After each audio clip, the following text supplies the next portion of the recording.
Hello बच्चों, आप सभी का स्वागत है स्टडी एनसीईआरटी यूट्यूब चैनल पर।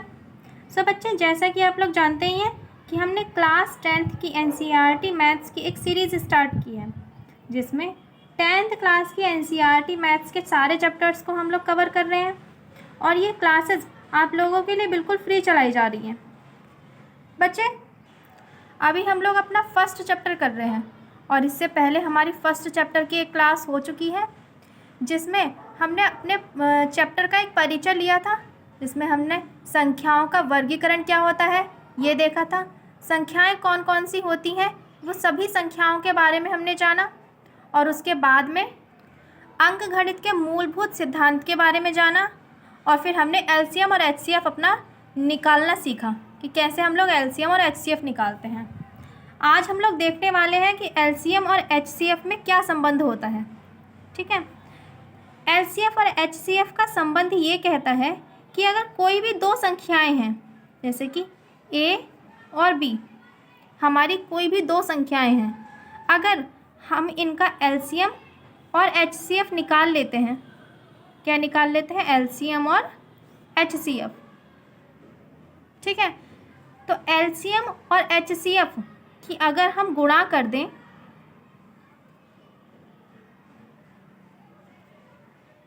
तो वो किसके बराबर होता है? वो हमारी दोनों संख्याओं के गुणनफल के बराबर होता है।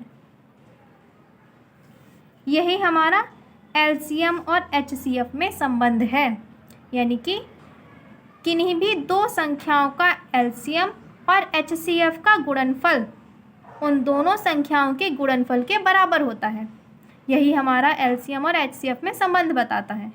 उदाहरण ले लेते हैं किसका, जैसे कि दो संख्याएं ले लेते हैं हम 15 और 18। ठीक है, अब 15 के गुणनफल अभाज्य गुणनखंड करने हमने कल सीखे थे। ये हमारी 3 से कट जाएगी, 3 पंजे 15 और 5 एकन 5। 18 के क्या हो जाएंगे? 2 से भी हो जाएगी ये भाग, 2 निम 18, 3 तिया 9 और 3 एकन 3, यानी 15 के क्या क्या गुणनफल आ गए हमारे? 3 गुणा 5 और 18 के 2 गुणा 3 गुणा 3।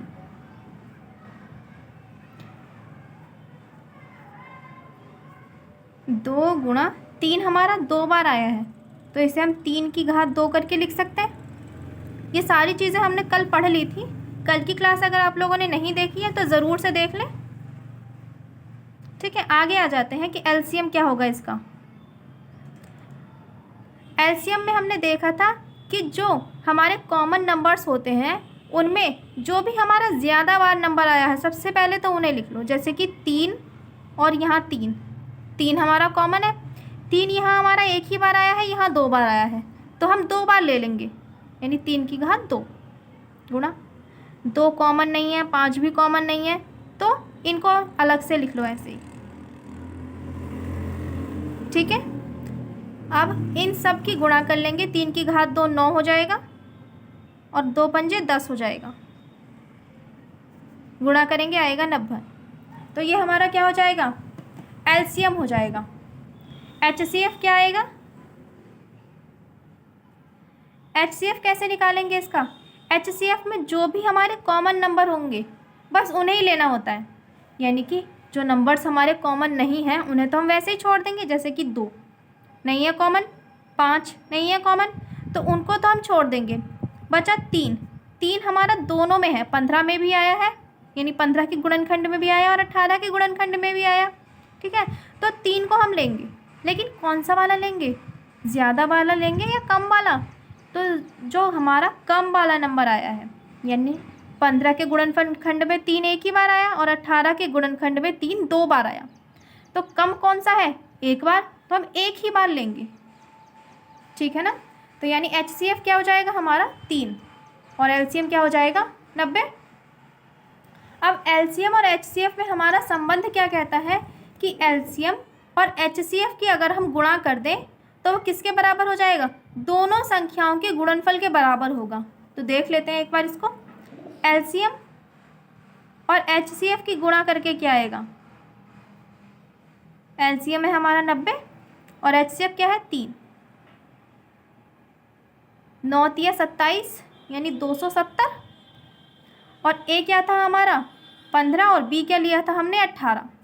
तो A और B की अगर हम गुणा कर लें तो A है हमारा 15 और B है 18। दोनों की गुणा करेंगे तो 15 अट्ठे 120। 12 हमारा कैरी हो जाएगा। 15 एकन 15 और 12 27।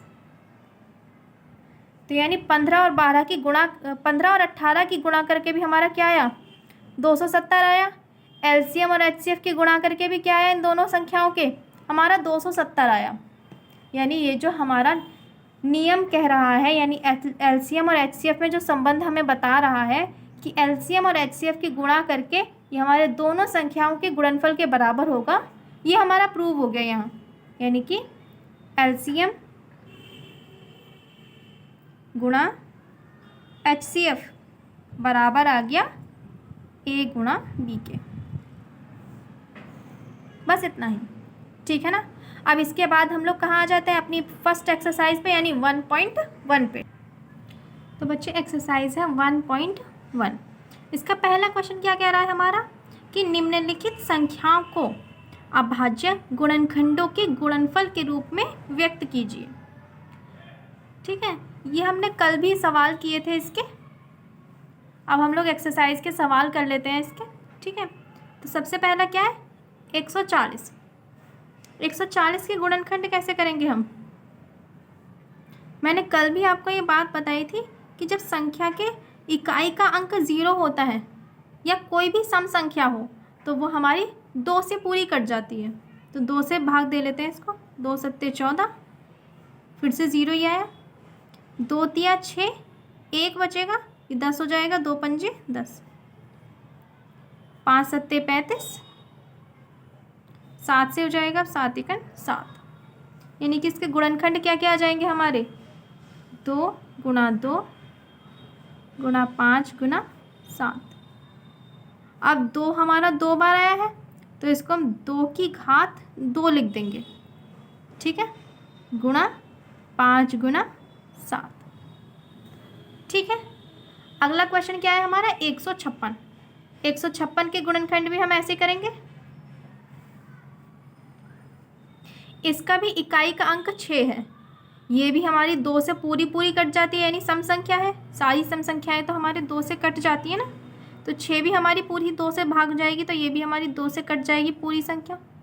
2 सत्ते 14, 1 बचेगा, 2 अट्ठे 16, 2 तिया 6, 1 बचेगा, 2 निम 18। अब ये 3 से हो जाएगी। 3 एकन 3, 3 तिया 9, अब ये 13 से हो जाएगी। यानी इसके गुणनखंड क्या क्या आ जाएंगे हमारे 2 गुणा 2 गुणा 3 गुणा 13। 2 फिर से हमारा इस संख्या में भी 2 बार आया है तो 2 की घात क्या हो जाएगी 2 गुणा 3 गुणा 13। ठीक है, अगले क्वेश्चन पे आ जाते हैं जो क्या है 3825। 3825 इसके भी गुणनखंड हम लोग कर लेते हैं। बच्चे इसका इकाई अंक का अंक क्या है 5 है। अब 5 इकाई का अंक 7 से भी कट जाएगा। ये 7 की टेबल में भी 5 आता है, लेकिन उससे पहले 5 से भी कट जाएगा और 3 से भी कट जाएगा। तो सबसे पहले हम छोटा वाला नंबर देख लेते हैं, यानी 3 से करके देखेंगे। अगर ये 3 से हो जाता है तो अच्छा है, और अगर 3 से नहीं होता है तो फिर 5 से करेंगे। तो 3 से देख लेते हैं। 3 एकन 3, 3 दूनी 6, 2 बचेगा, 3 सत्ते 21, 1 बचेगा, 3 पंजे 15। तो 3 से तो ये पूरा हो रहा है, तो सबसे पहले हम 3 से ही कर लेंगे इसको। 3 एकन 3, 3 दूनी 6, 2, 3 सत्ते 21, 1 बचेगा, 3 पंजे 15। फिर से 3 से होता हुआ नज़र आ रहा है ये। 3 चौक 12, 3 दूनी 6 और 3 पंजे 15। अब 5 से हो जाएगा। 5 अट्ठे 40, 2 बचेगा, 5 पंजे 25। संख्या का इकाई का अंक अगर 5 हो या 0 हो तो ऐसी संख्याएं वो 5 से पूरी कट जाती हैं। ये फिर से 5 से हो जाएगा। 5 एकन 5, 1 बचेगा और 5 तिया सॉरी 5 एकन 5, 1 नहीं 3 बचा, 8 है ना, तो 5 सत्ते 35। अब ये 17 से हो जाएगी, 17 एकन 17।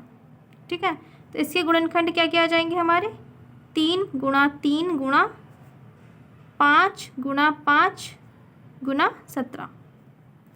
ठीक है,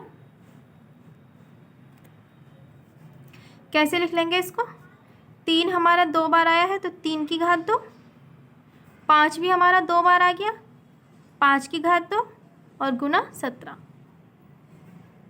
आ गया होगा इतना समझ में। अगले क्वेश्चन पे आ जाते हैं। अगला क्या है हमारा, 5005।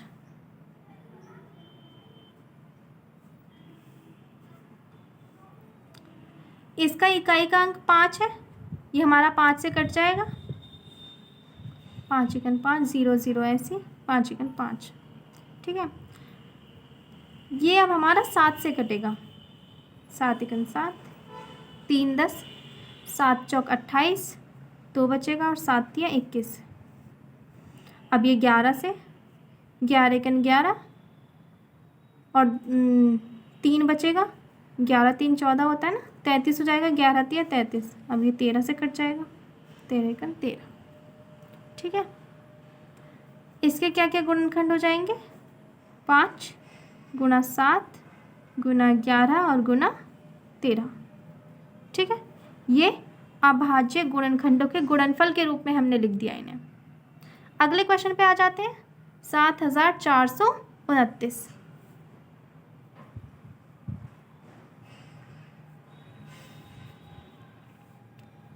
बच्चा ये संख्या 2 से तो भाग होगी नहीं, 3 से देख लेते हैं। इन सब का सम क्या आ रहा है, यानी 7 + 4 + 2 + 9, सबको जोड़ के क्या आ जाएगा, 7 और 2 9, 9 9 18, 18 और 4 22। संख्याओं का योग 22 आया। 22 हमारा 3 से भाग होगा नहीं, यानी ये पूरी संख्या 3 से ही भाग नहीं होगी। ठीक है, 3 से भी नहीं होगी, 5 से भी नहीं होगी। ठीक है, ये शायद 17 से हो सकती है, 17 से एक बार चेक कर लेते हैं। 17 चौका 68, 68 6 बचेगा, 17 तिया 51। ठीक है, और फिर 17 सत्ते 119, या 17 से हो जाएगी पूरी पूरी। पहले 4, 17 चौका 68, 6 बचा, 17 तिया 51। ठीक है, 11 बचेगा फिर, और 17 सत्ते 119। अब ये 19 से देख लेते हैं एक बार, क्योंकि 17 से फिर से नहीं होगी ये। 19 से भाग कर लेते हैं, 19 दूनी 38, 5 बचेगा, और 19 दिया 57। फिर ये 23 से हो जाएगा, 23 एकन 23। क्या हो जाएंगे, 17 गुणा 19 गुणा 23। ठीक है ना, ये सारे पांचों के पांचों क्वेश्चन आपको समझ में आ गए होंगे। अगले क्वेश्चन पे आ जाते हैं अपने। अगला क्वेश्चन क्या कह रहा है हमारा, कि पूर्णांकों के निम्नलिखित युग्मों के HCF और LCM ज्ञात कीजिए। ठीक है, आगे क्या है, तथा इसकी जांच कीजिए कि दो संख्याओं का गुणनफल बराबर होता है HCF और LCM की गुणा के। ठीक है, यही तो हमने LCM और HCF का अभी अभी संबंध पढ़ा था कि क्या होता है। तो करेंगे कैसे इसे, सबसे पहले सबसे अपना पहला वाला क्वेश्चन ले लेते हैं ये। ठीक है, क्या है, 26 और 91। तो सबसे पहले हम लोग 26 के गुणनखंड कर लेंगे कि 26 के गुणनखंड क्या होंगे, 2 से भाग दे लें इसको, 13 बार जाएगा, फिर ये 13 से डायरेक्ट हो जाएगा, 13 एकन 13। 91 के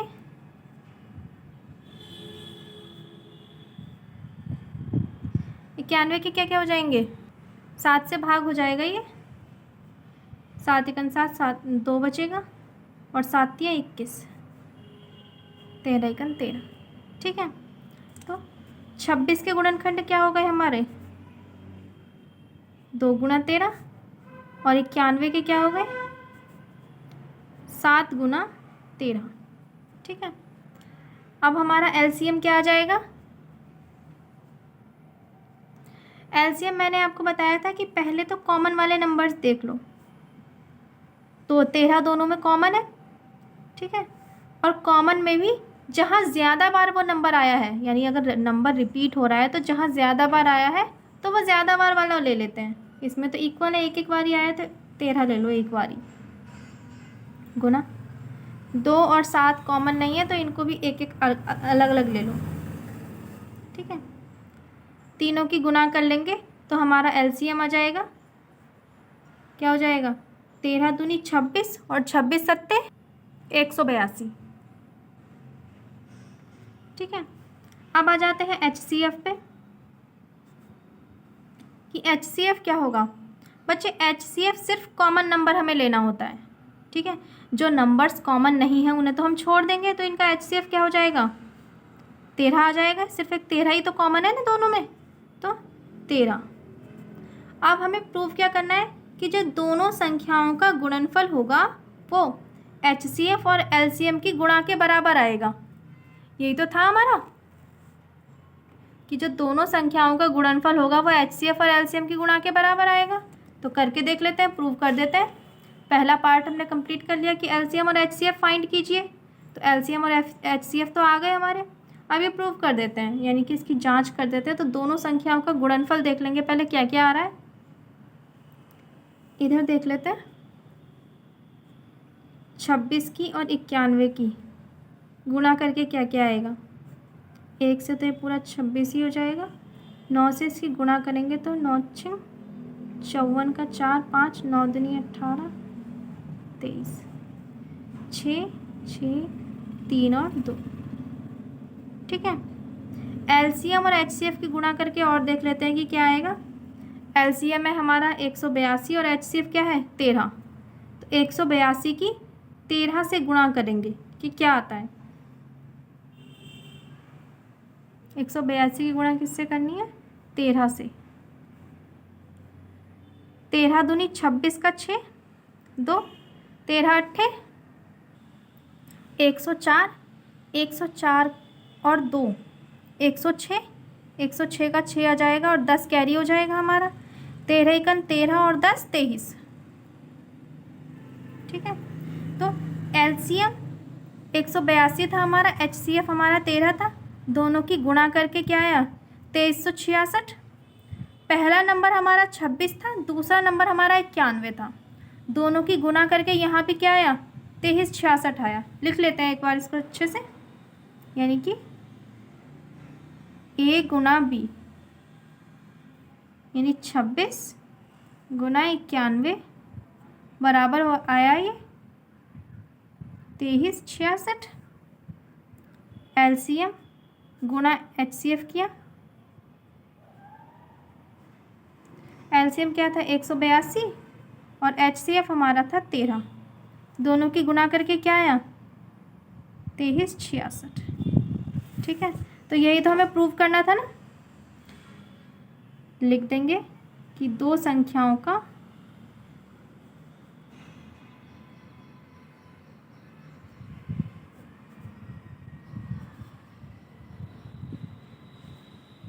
गुणनफल किसके बराबर होगा? HCF और LCM के गुणनफल के। हो गया सिद्ध, ठीक है। इसी का अगला वाला क्वेश्चन क्या था हमारा? ये 510 और 92 में भी यही प्रूव करना है हमें, तो इसको भी ऐसे ही करेंगे।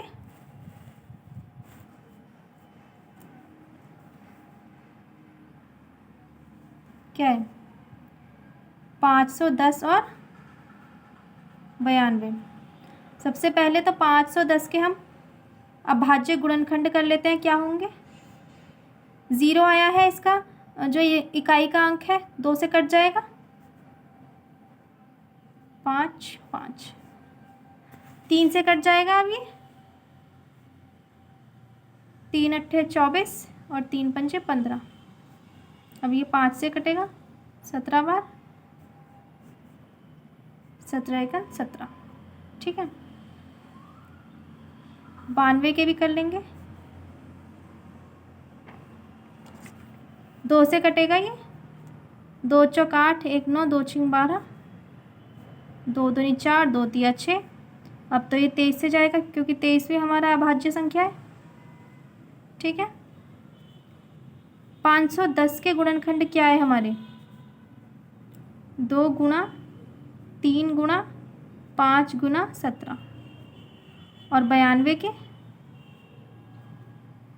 2 गुणा 2 गुणा 23, यही आया ना। इसे हम ऐसे भी लिख सकते हैं कि 2 की घात 2, क्योंकि 2 हमारा 2 बार आया है, गुणा 23। ठीक है, एलसीएम क्या होगा इसका? एचसीएफ देख लेते हैं, चलो पहले। एचसीएफ में तो हमें कॉमन नंबर लेना होता है। कॉमन क्या क्या है? एक 2 कॉमन आया है बस, ना 3 कॉमन है, ना 5 कॉमन है, 17 भी नहीं है, 23 भी नहीं है, बाकी कुछ भी कॉमन नहीं है। कॉमन क्या है? सिर्फ 2 है। अब 2 भी 92 में तो 2 बार आया है 2, और 510 में 1 ही बार आया है। ठीक है ना, तो हम क्या करेंगे? 1 ही बार लेंगे, क्योंकि एचसीएफ में हम जो सबसे कम वाला नंबर आया होता है वही लेते हैं। ठीक है, तो एचसीएफ क्या हो जाएगा हमारा? 2 हो जाएगा। एलसीएम क्या हो जाएगा? सबसे पहले तो कॉमन वाले नंबर्स देख लेते हैं। कॉमन क्या क्या आया है? सिर्फ 2। 510 में 1 बार आया और 92 में 2 बार आया, तो इसमें हम मैक्सिमम वाला लेते हैं एलसीएम फाइंड करने के लिए, यानी 2 की घात 2 ले लेंगे, और जो बच गए हमारे जो कॉमन नहीं है साथ में उन्हें भी ले लेंगे, यानी 3 गुणा 5 गुणा 17 गुणा 23। बच्चे सबकी गुणा कर लेंगे अब। ठीक है, यानी 2 दूनी 4 हो जाएगा, ये 4 तिया 12, 12 पंजे 60, 60 की गुणा 17 से करेंगे तो 1020, और फिर 1020 की 23 से कर देंगे, ये हम लोगों का आ जाएगा 2346 ठीक है, अब देख लेते हैं कि एलसीएम और एचसीएफ की गुणा करके कितना आएगा। ठीक है, एलसीएम गुना करेंगे किससे? एचसीएफ से। एलसीएम क्या है हमारा? 23460,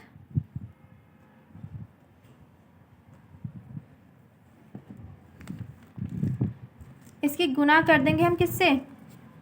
एचसीएफ हमारा 2 था, 2 से ही करेंगे। ठीक है ना, तो ये क्या आ जाएगा हमारा? 200, 2 छिंग 12 का 2 1, 2 चौक 8 1 9, 2 तिया 6 और 2 दूनी 4, ये आ गया। ठीक है ना, ए और बी दोनों नंबर्स की गुणा करेंगे, यानी 510 की गुणा कर देंगे 92 से, तब भी हमारा क्या आएगा? यही आएगा। करके देख लेना आप लोग। ठीक है, यानी कि इससे हम लोग ये प्रूव कर देंगे कि एलसीएम और एचसीएफ की गुणा करने पर वही नंबर आता है जो कि दोनों संख्याओं की गुणा करने पर आता है, यानी कि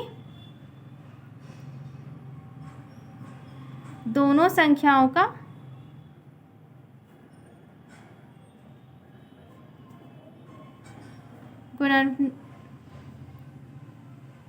गुणनफल बराबर होगा एचसीएफ और एलसीएम के गुणनफल के। ठीक है,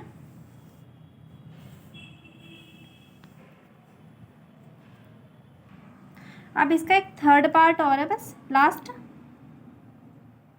क्या क्या? 336 और 54, इसमें भी 336 के गुणनखंड अलग कर लेंगे हम, और 54 के गुणनखंड अलग कर लेंगे पहले।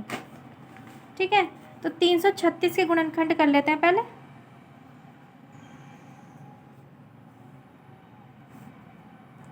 दो से हो जाएगा ये, 2 1 2 1 3, 2 छिंग 12 1 13, 2 अट्ठे 16, 2 अट्ठे 16, 2 छिक 8,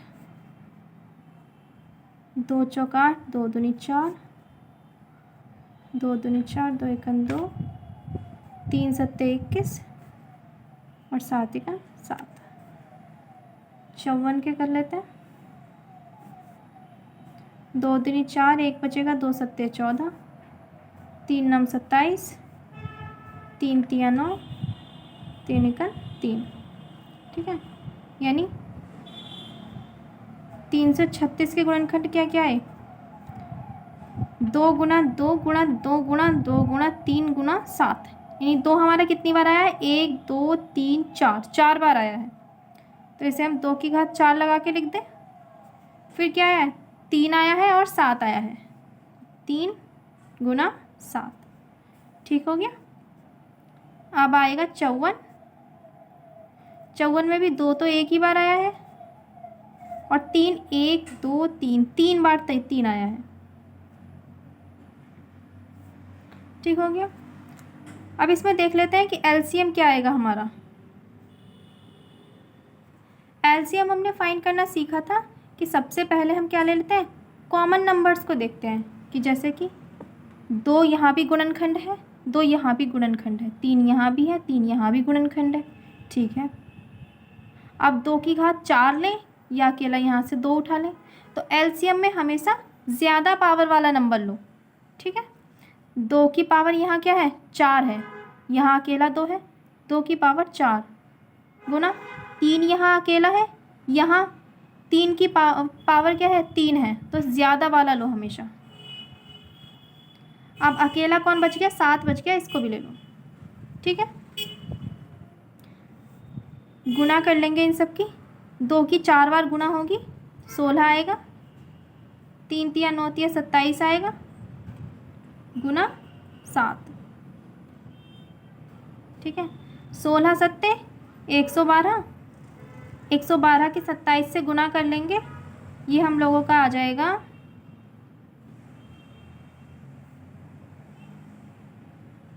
3024। ठीक हो गया। अब आ जाते हैं HCF पे। HCF कैसे फाइंड करते हैं बच्चे? HCF में हम सिर्फ और सिर्फ कॉमन नंबर्स को ही देखते हैं। ठीक है, जो नंबर्स कॉमन नहीं है, जैसे कि इसमें 7 कॉमन नहीं आया, तो उसको हम नहीं लेंगे। कॉमन कौन कौन से हैं? 2 कॉमन है और 3 कॉमन है, 2 इन दोनों में आया है, 3 भी दोनों में आया है। ठीक है, एलसीएम में हम जो ज़्यादा बार डिजिट आई हुई होती है उसको लेंगे, यानी 2 की पावर 4 या इससे ज़्यादा है तो 2 की पावर 4 लिया। लेकिन HCF में हमेशा कम वाली डिजिट लेते हैं। ठीक है ना, यहाँ पावर कम है, यहाँ पावर एक ही होगी ना, यहाँ पे पावर एक ही होगी, तो पावर यहाँ कौन से वाले में कम है? 54 के गुणनफंड में कम है, 54 का अकेला है, तो जो कम बार आया है वही लेंगे, यानी 2 गुना यहाँ 3 एक बार आया है, यहाँ 3 बार आया है, तो एक ही बार लेंगे। क्या आ जाएगा? 2 तिया 6, 6 हमारा HCF हो जाएगा। ठीक है ना, अब LCM और HCF की गुना करके कितना आएगा? यानी कि 3024 गुना किससे कर देंगे? 6 से। 6 चौक 24 का 4 2, 6 दूनी 12 और 2 14, 6 तिया 18, ये आया। अब जो 2 संख्याएं हैं हमारी, ये 336 और 54, यानी A और B, इन दोनों की गुना करेंगे। 336 और गुना 54, दोनों की गुना करेंगे, यही आएगा। ठीक है ना, यानी 1 8 1 4 4। ठीक है, तो हम ऐसे ही नीचे भी लिख देंगे कि दोनों संख्याओं का गुणनफल किसके बराबर है? एलसीएम और HCF के गुणनफल के। तो इसी से हमारा सेकंड वाला क्वेश्चन भी पूरा हो जाता है। अब चलते हैं हम लोग अपने थर्ड वाले क्वेश्चन की। थर्ड क्वेश्चन क्या कह रहा है हमारा कि अभाज्य गुणनखंड विधि द्वारा निम्नलिखित पूर्णांकों के HCF और LCM ज्ञात कीजिए। निकाल देते हैं फिर। ठीक है, पहला क्वेश्चन क्या है हमारा? 12 15 और 21। ठीक है, तो पहले तो इन तीनों के क्या कर लेंगे? अभाज्य गुणनखंड कर लेंगे। इसे 12,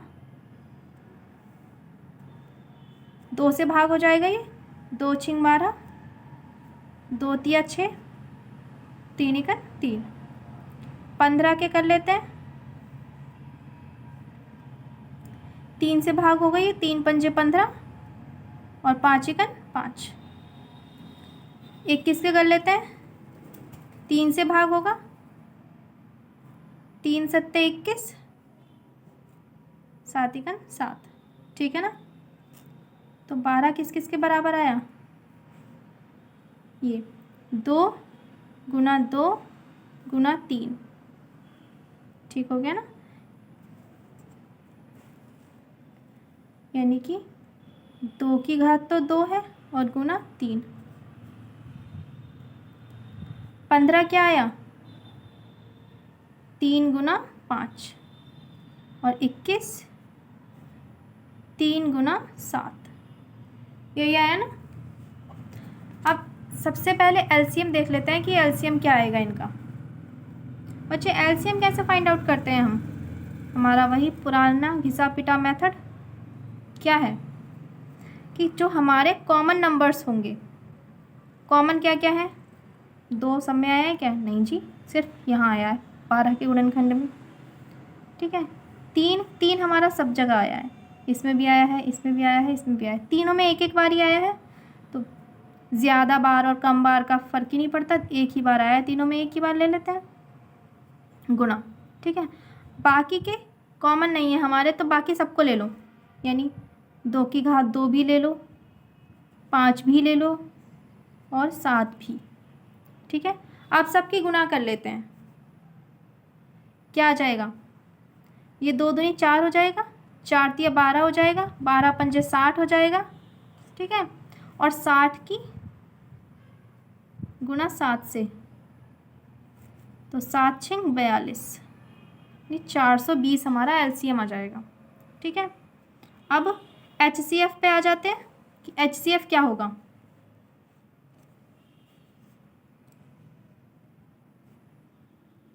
एचसीएफ क्या आएगा, एचसीएफ में तो हमेशा कॉमन नंबर्स ही लेने हैं, जो कॉमन नहीं है उसको छोड़ दो, यानी ये 2 5 7 कॉमन नहीं है, इनको हम नहीं लेंगे, इनको तो छोड़ दो। बाकी 3 जो हमारा कॉमन है, 3 3 3 तीनों में आया है, तीनों में कॉमन है, तो यही हमारा क्या हो जाएगा, एचसीएफ हो जाएगा। कोई और नंबर भी अगर कॉमन होता तो उसे भी हम गुणा में लिख लेते, लेकिन इस क्वेश्चन में हमारा सिर्फ 3 ही है जो कॉमन है, तो इसी को लिख लेंगे सिर्फ। तो एलसीएम हमारा 420 हो गया और एचसीएफ क्या हो गया हमारा 3। सेकंड वाले क्वेश्चन पे आ जाते हैं।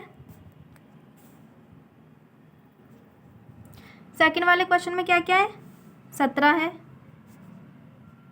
23 है और 29 है। बच्चे आप लोग देख रहे होंगे कि ये तीनों ही हमारी अभाज्य संख्याएं हैं, ठीक है।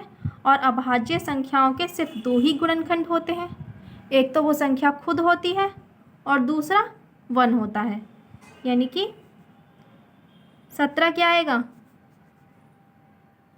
1 गुना 17, 23 क्या होगा, 1 गुना 23 और 29 क्या होगा, 1 गुना 29, यानी इनका एचसीएफ क्या हो जाएगा। एचसीएफ में तो हमें कॉमन जो होता है गुणनखंड वही लेना होता है ना, अब कॉमन तो इसमें सिर्फ एक ही चीज़ आ रही है, क्या है 1, ठीक है। तो एचसीएफ क्या हो जाएगा 1 और एलसीएम क्या आएगा, एलसीएम क्या होगा, एलसीएम होगा कॉमन तो कुछ है नहीं यानी 1 ही है, मल्टीप्लाई, और जो हमारे कॉमन नंबर्स नहीं होते उनकी भी हम मल्टीप्लाई कर लेते हैं, गुना कर लेते हैं ना। तो 17 गुना 23 गुना 29, इन सब की गुना अगर आप कर लेंगे तो हमारा एलसीएम आ जाएगा, ठीक है ना।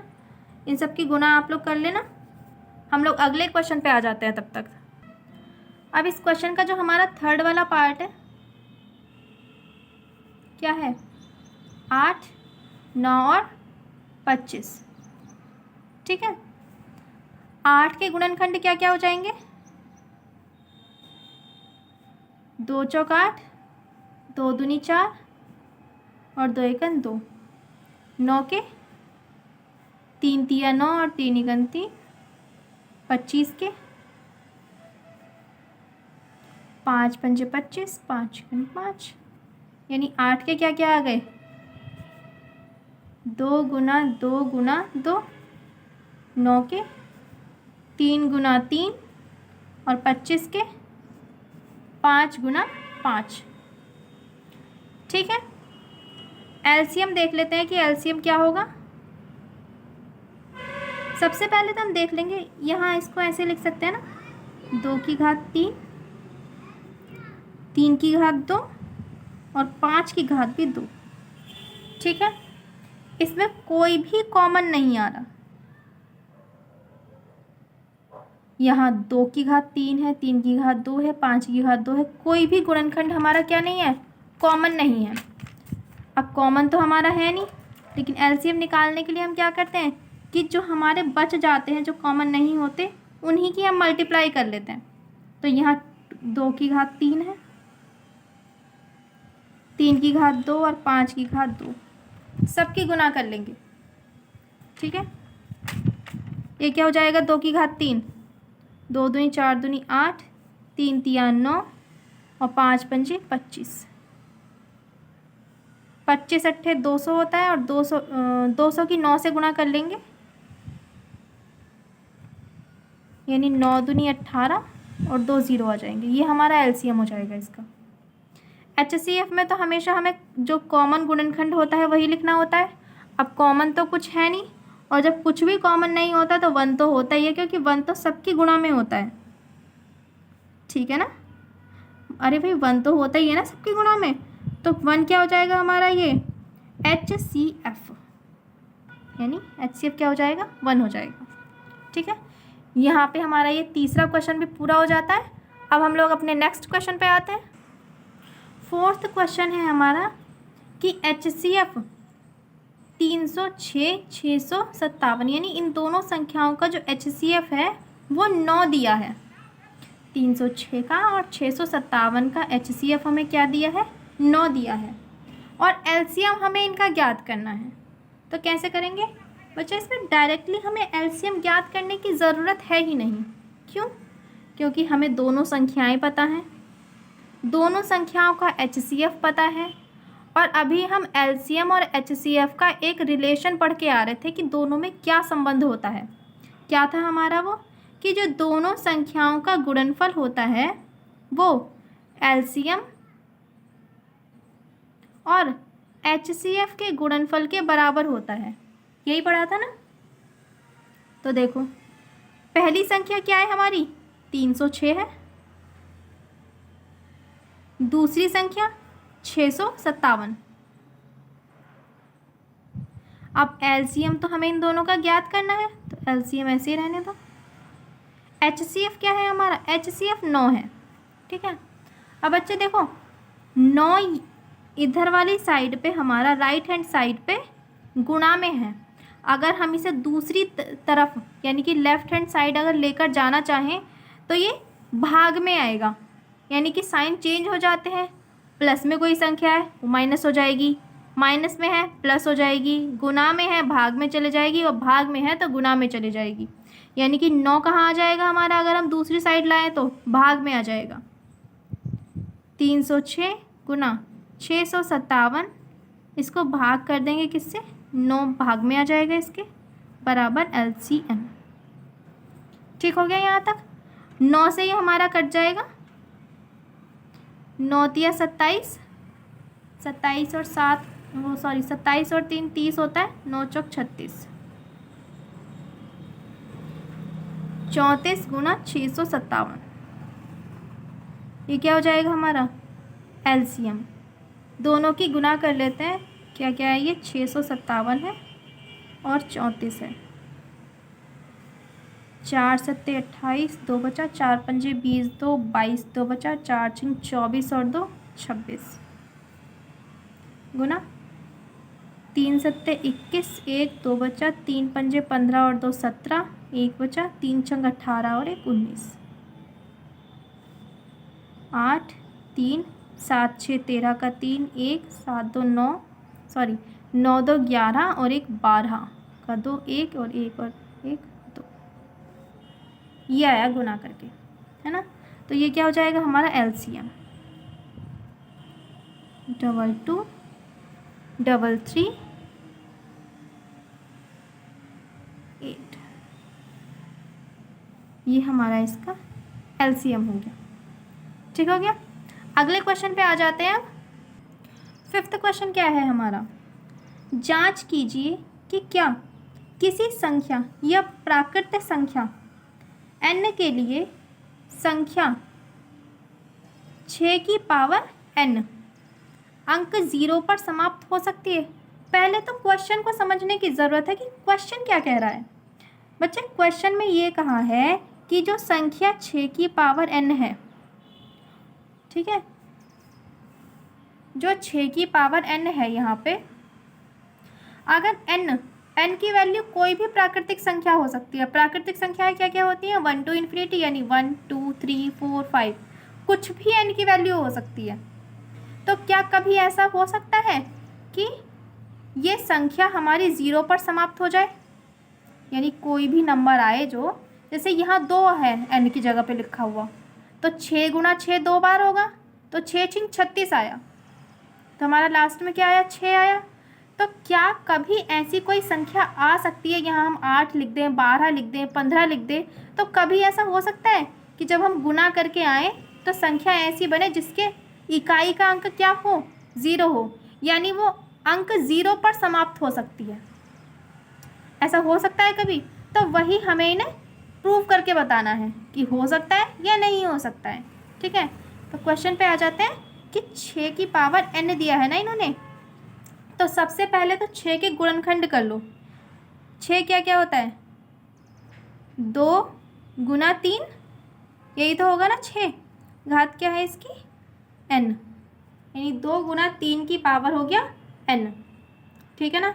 अब हमें पता है कि 0 क्या होता है, 0 का मतलब 10 से होता है ना, और 10 क्या होता है, 2 गुना 5, यानी अगर किसी भी संख्या में एक 0 भी अगर हमें लास्ट में चाहिए तो 2 और 5 का गुना होना ज़रूरी है।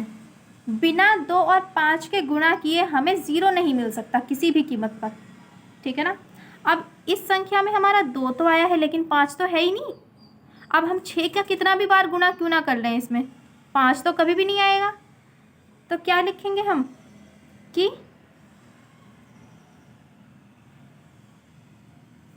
किसी भी संख्या का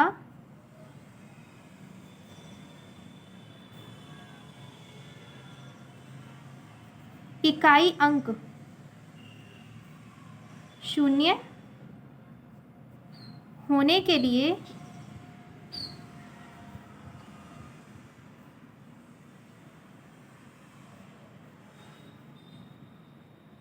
दो गुना 5 का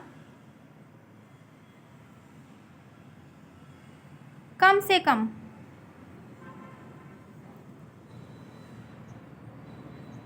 एक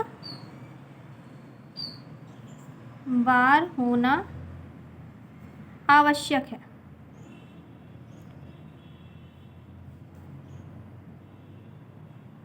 ठीक है ना, यानी कि 1 2 और 1 5 दोनों मिलकर क्या बना देंगे, 1 0 बना देंगे। और यहाँ तो वो है नहीं, ठीक है, 2 तो है लेकिन 5 नहीं है ना, और बिना 5 के 0 बन नहीं सकता, इसीलिए हम लोग नीचे लिख देंगे, इसीलिए संख्या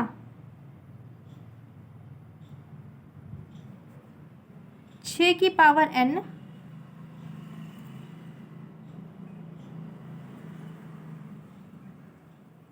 कभी भी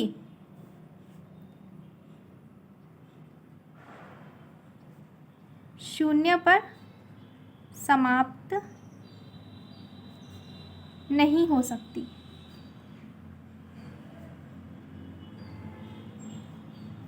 ठीक है, और यहाँ n क्या है, n एक प्राकृत संख्या है।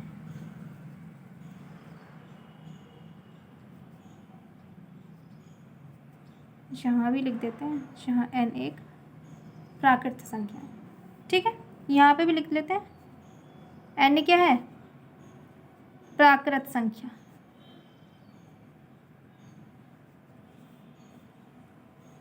आई होप आपको ये समझ में आ गया होगा बहुत अच्छे से। अगला क्वेश्चन है हमारा छठा क्वेश्चन। छठा क्वेश्चन क्या कह रहा है व्याख्या कीजिए कि 7 गुना 11 गुना 13 प्लस 13 और 7 गुना 6 गुना 5 गुना 4 गुना 3 गुना 2 गुना 1 प्लस 5। ठीक है, ये भाज्य संख्याएं क्यों हैं? यानी इन्होंने खुद ही बता दिया कि ये भाज्य संख्याएं तो हैं, लेकिन हमें ये प्रूव करना है कि ये क्यों है भाज्य संख्याएं। तो देख लेते हैं भाई क्यों है। सबसे पहले तो इसी को प्रूव करते हैं।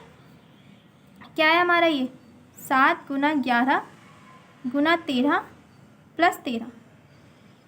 ठीक है, अब इसमें हमारे ये 2 पद है ना, मल्टीप्लाई से डिवाइड से हमारे पद अलग नहीं होते।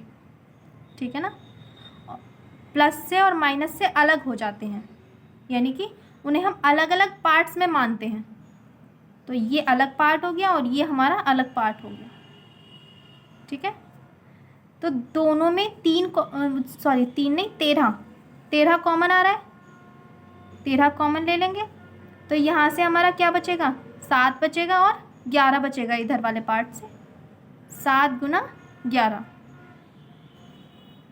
प्लस यहाँ से तो 13 कॉमन चला गया था, तो यहाँ से क्या बचा, 1 बचा। इसको सॉल्व कर लेते हैं थोड़ा सा। 13 और ये क्या हो जाएगा, 11 सत्ते 77 प्लस 1, 13 गुना 77 और 1 78। ठीक है ना, अब ये तो हमारा अभाज्य संख्या है, ये हमारी भाज्य संख्या है ना। इसको देख लेते हैं गुणनखंड करके कि क्या क्या आ रहे हैं। 2 से भाग चला जाएगा ना, ये 2 तिया 6 एक साथ, 2 निम 18, 3 से 3 एकन 3 और 3 तिया 9। अब ये 13 से हो जाएगा, यानी 13 गुना 2 आया, 3 आया और 13 आए किसके, 78 के गुणनखंड। यानी अगर हम इन्हें अच्छे से लिख लें तो पहले 2 लिख लेते हैं, 3 लिख लेते हैं और 13 2 बार आया तो 13 की घात 2। ये हमारे गुणनखंड हो गए। अब आप लोगों ने अच्छे से पढ़ा है, हम लोगों ने पिछली वाली क्लास में बहुत अच्छे से संख्याओं का वर्गीकरण पढ़ा था कि भाज्य संख्याएं हमारी क्या होती हैं। भाज्य संख्याएं हमारी वे संख्याएं होती हैं जिनके 3 या फिर 3 से ज़्यादा गुणनखंड होते हैं। ठीक है, अभाज्य संख्याएं हमारी कौन सी थी, जिनके सिर्फ 2 गुणनखंड होते हैं और 2 से ज़्यादा, यानी कि 3 या फिर 3 से ज़्यादा गुणनखंड जिन भी संख्याओं के होंगे वो हमारी भाज्य संख्याएं होंगी। ठीक है ना, तो यहाँ पे तो 4 हो गए, 13 भी हमारा 2 बार आया है, 3 हो गया और 1 2 हो गया, तो 1 2 3 और 4 4 गुणनखंड हो गए, यानी कि एक भाज्य संख्या हो गई। ठीक है ना, ऐसे ही हम लोग सेकंड वाले को प्रूव कर लेंगे। क्या है हमारा दूसरा नंबर, 7 गुना 6 गुना 5 4 3 2 1 और प्लस 5। कॉमन क्या आ जाएगा इनमें, 5 कॉमन आएगा। ये बताया था ना कि जो प्लस या माइनस होता है उनसे संख्याएं अलग अलग पार्ट्स में डिवाइड हो जाती हैं, यानी एक पार्ट अलग हो गया और एक पार्ट अलग हो गया। तो इधर 5 है, इधर से भी 5 है, तो 5 कॉमन आ जाएगा हमारा। तो 7 गुना 6 गुना 4 गुना 3 गुना 2 गुना 1 प्लस 1 भी है, यहाँ 5 से 1 बचेगा ना।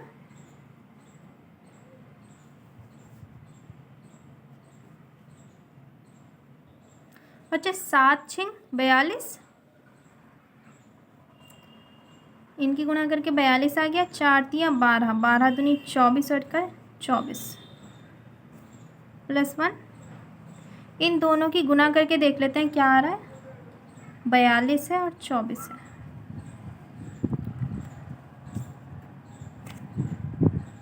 4 दूनी 8, 4 चौक 16, 2 दूनी 4, 2 चौक 8, 8 6 4 10 का 0 1 8 और 1 9 और 1 10, 5, ये क्या है इन दोनों की गुना करके हमारा 1008 प्लस 1, 5 गुना में इसको इसमें जोड़ देंगे तो क्या हो जाएगा ये 1009। ठीक है ना। अब ये देखो, ये हमारा जो पूरा नंबर है इसमें हमारे कितने गुणनखंड आ गए, 1 2 3, 1 तो होता ही है ना सब जगह, यहाँ पे भी होगा। ठीक है, तो 3 गुणनखंड आ गए। अब 2 से ज़्यादा गुणनखंड अगर आ जाते हैं किसी भी संख्या में तो वो हमारी क्या हो जाती है, एक भाज्य संख्या हो जाती है। ठीक है, तो इसके एक नीचे लिख देंगे हम नोट डाल के, क्या जो इसका कंक्लूज़न आया हमारा कि ये संख्याएं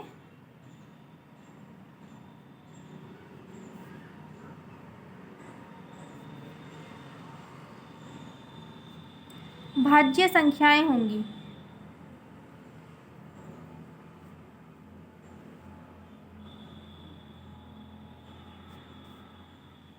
क्योंकि इनके 2 से ज़्यादा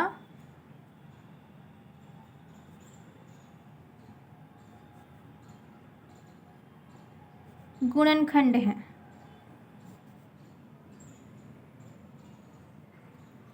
ठीक है ना। अगले क्वेश्चन पे आ जाते हैं अब हम लोग। ये हमारा लास्ट क्वेश्चन है। क्वेश्चन क्या है कि किसी खेल के मैदान के चारों ओर एक वृत्ताकार पथ है, यानी कि एक खेल का मैदान है और चारों ओर इसके एक वृत्ताकार पथ है, ऐसे करके रास्ता बना हुआ होगा ये। ठीक है ना, ये जैसे रास्ता बना हुआ है। आगे, इस मैदान का एक चक्कर लगाने में सोनिया को 18 मिनट लगते हैं। सोनिया को कितना टाइम लग रहा है,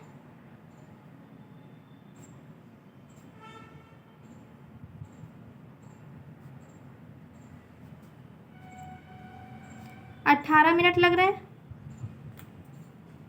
जबकि इसी मैदान का चक्कर लगाने में रवि को 12 मिनट लगते हैं। रवि को कितना टाइम लग रहा है भाई, 12 मिनट। ठीक है, आगे क्या है, मान लीजिए वे दोनों एक ही स्थान से और एक ही समय पर चलना प्रारंभ करके एक ही दिशा में चलते हैं। यानी कि माना कि इन्होंने यहाँ से चलना शुरू किया तो वो एक ही टाइम पे चल रहे हैं, और ये है ना, एक ही स्थान से दोनों यहीं से चलेंगे, एक ही समय पर दोनों यहीं से जाएंगे, एक ही फिक्स टाइम पर, और उसके बाद में एक ही दिशा में चलते हैं। यानी कि ऐसा नहीं कि एक ऊपर जा रहा है एक नीचे जा रहा है। ठीक है, दोनों सेम डायरेक्शन में जाते हैं। तो हमें आगे बताना है कि कितने समय में वे पुनः प्रारंभ के स्थान पर मिलेंगे, यानी कि दोनों वापस लौटकर कितने टाइम बाद आकर मिल जाएंगे। यही तो इन्होंने क्वेश्चन में पूछा है हमसे। बच्चे ऐसे क्वेश्चन में दोनों का जो टाइम दिया हुआ होगा, दोनों का एलसीएम फाइंड कर देंगे हम लोग। ठीक है, क्या आ जाएगा इनका एलसीएम, 18 के गुणनखंड कर ले पहले, 2 × 18, 3 × 9 और 3 × 3, 12 के क्या हो जाएंगे, 2 × 12, 2 × 6, 3 × 3, 18 क्या है, 2 × 3 हमारा 2 बार आया तो 3 की पावर 2 लिख दें। 12 में 2 हमारा 2 बार आया तो 2 की पावर 2 लिख दें और गुना 3। एलसीएम क्या हो जाएगा, कॉमन वाले नंबर्स देख लेते हैं। 2 भी कॉमन है और 3 भी कॉमन है। 2 इसमें 2 एक बार आया है 18 में, और 12 में 2 बार आया है, तो हम 2 बार ले लेंगे, ये 2 की पावर 2। 18 में 3 2 बार आया है और यहाँ एक ही बार आया है, तो हम तो ज़्यादा वाला लेंगे ना हमेशा। 2 दूनी 4, 3 × 9 और 9 × 36। 36 क्या हो जाएगा हमारा इसका LCM, यानी कि 36 मिनट बाद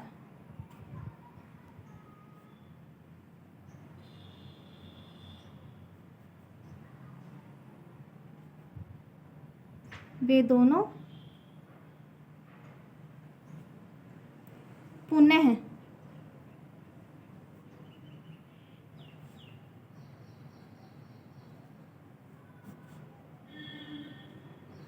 प्रारंभिक स्थान पर मिलेंगे। ठीक हो गया, ये हमारा लास्ट क्वेश्चन था। यहाँ हमारी एक्सरसाइज 1.1 एंड हो जाती है। अब अगली क्लास में हम लोग 1.2 एक्सरसाइज करेंगे। ठीक है, क्लास आप लोगों को अच्छी लगी हो तो क्लास को अपने फ्रेंड्स के साथ शेयर ज़रूर कर देना। कल मिलते हैं अगली क्लास में।